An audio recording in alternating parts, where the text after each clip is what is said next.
Hi, hello, I am Syed on Maths Online. Today's topic is Convolution Theorem. Before I give the statement of Convolution Theorem, let us try to know what convolution is. If I consider two functions, say f of t and g of t, and the convolution of these two functions, f of t and g of t, is represented by f of t star g of t. So f of t star g of t represents the convolution of these two functions, f of t and g of t. And this convolution is represented in the form of the integral of u is equals to 0 to t f of u into g of t minus of u into du. So the convolution of these two functions is represented in the form of the integral. Now let us try to see the convolution theorem.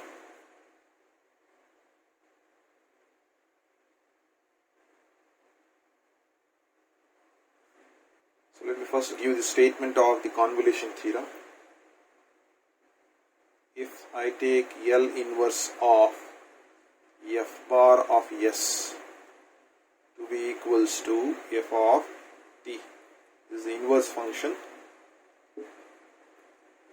The inverse Laplace transform is f of t, and if I take inverse transform of g bar of s to be equals to g of t. So consider the two functions f of t and g of t.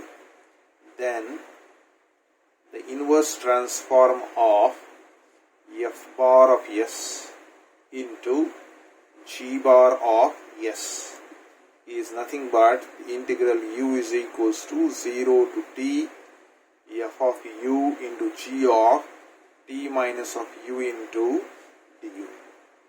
This is the convolution theorem. So I have considered this f of t, which is nothing but the inverse transform of f bar of s. G of t is nothing but the inverse transform of g bar of s. Then the inverse transform of this f bar of s into g bar of s is nothing but this integral u is equals to 0 to t f of u into g of t minus of u into du. Inverse Laplace transform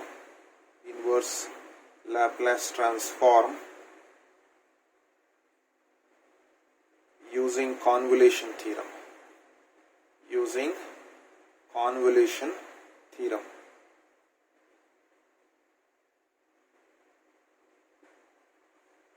So I'll first give you the procedure of solving the problem of finding out the inverse Laplace transform using the convolution theorem. So the first step is, whenever the function is given in the question, what you have to do is you have to express the product of two functions.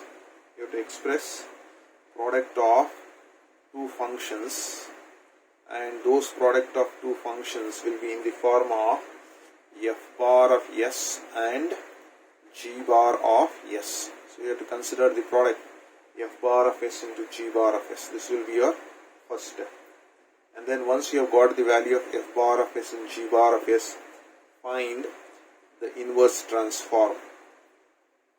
Find the inverse transform of this f bar of s. And we know inverse transform of f bar of s is f of t.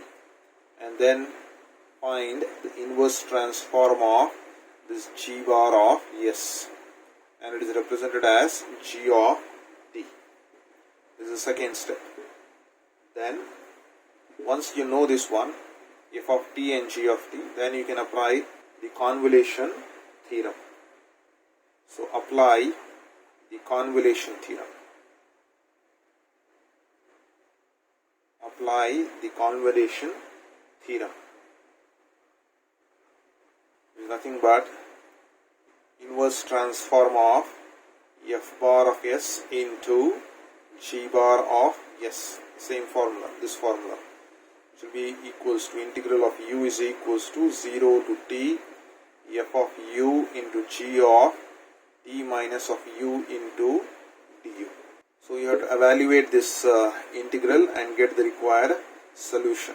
So we will try to evaluate the integral and get the required solution.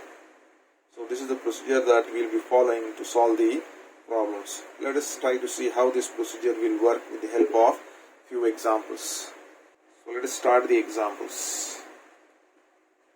Question number 1. Using convolution theorem,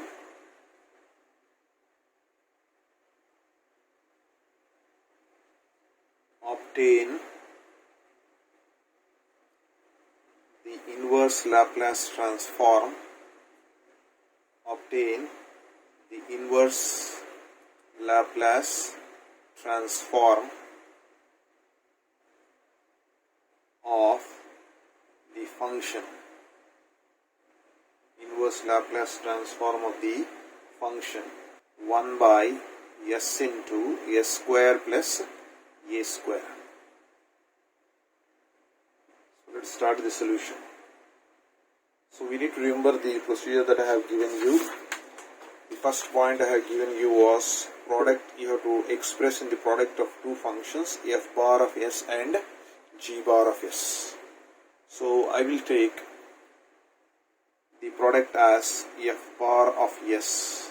So because we are having two different factors over here, s and s square plus a square. So one of the value I will take it as 1 by s. So f bar of s I have taken 1 by s. Then the second I will take it as g bar of s. So g bar of s can be taken as 1 by s square plus a square. So if you take the product f bar of s into g bar of s, you will get back this result. So I have taken f bar of s and g bar of s. But we know this f bar of s is nothing but L of f of t. Right? And we know g bar of s is nothing but L of g of t. That is 1 by say s square plus a square. So I need to find out f of t value. F of t will be equals to, take this L on the other side, becomes L inverse of 1 by s. And here you take the value of g of t will be equals to, take this L on the other side, becomes L inverse of 1 by s square plus a square. So I need to find out the inverse transform. So we know the inverse transform of a by s. So inverse transform of a by s is a. And here inverse transform of a by s square plus a square. A square plus a square, the formula will be sine of at. So L inverse of a by s square plus a square is sine at. But you don't have a over here. So to get a, what I will try to do is, I will multiply by a over here and divide by a. Now if I try to use the formula, f of t will be equals to, so L inverse of 1 by s, a by s will be a. In this case the value of a is 1. Then we have g of t, 1 by a, the constant as it is. And we have L inverse of a by s square plus a square will be sine of at. That's the expression we have. So now if you try to use the inverse transform. So once we have got the inverse transform, L inverse of f bar of s and L inverse of g bar of s. So we have got the value of f of t and g of t. So the next thing is you have to apply the convolution theorem. So let us use this formula. So we have the convolution theorem. L inverse of f bar of s into g bar of s is equals to, it is integral of u is equals to 0 to t f of u into g of t minus of u into du. So we have f of t, but we need to get it in the form of f of u over here. So if you want to express this in the form of f of u, so f of u will be equals to, so in place of t I have replaced that by u. So on the right hand side there is no t to be replaced, so its value will be 1 itself. Then you have, it is g of, replace the value of this t by t minus of u. So if you replace t by t minus of u, you will be getting 1 by a sine of a into, so this t which is there has been replaced by t minus of u, so we'll be getting t minus of u. So 1 by a sine of a into t minus of u. So now if you plug in the values over here, we'll be getting integral of u is equals to, so f of u value is known, its value will be 1, and g of t minus of u value is 1 by a into sine of a times of t minus of u into, this is du. Or if I try to rewrite this one, this is 0 to t here. So if I try to rewrite it, is integral u is equals to 0 to t. So here 1 by a, the constant will write outside, it is sine of. So multiply this a inside, we will be getting at minus of au times of du. Or if you want to integrate this sign, so integral of sine will be minus cos. So we will be getting minus cos of at minus of au divided by, because u is the variable, so you have to take the coefficient of u. Coefficient of u is how much? It is minus of a. So it will be divided by minus of a. Minus of a. And the limit values are u is equals to 0 to t. This will be equals to, this minus and minus will cancel out. You will be left out with 1 by a into a will be a square. Now let us try to apply the limits. So you have cos of at minus au, so I have to apply the limit for u value. So you will be getting cos of at minus a times of. So u value will become t, is upper limit value, minus the lower limit value for u will be 0. So we will be getting cos of at, and that value is 0. So here also this at and at will get cancelled. You will be left out with cos of 0.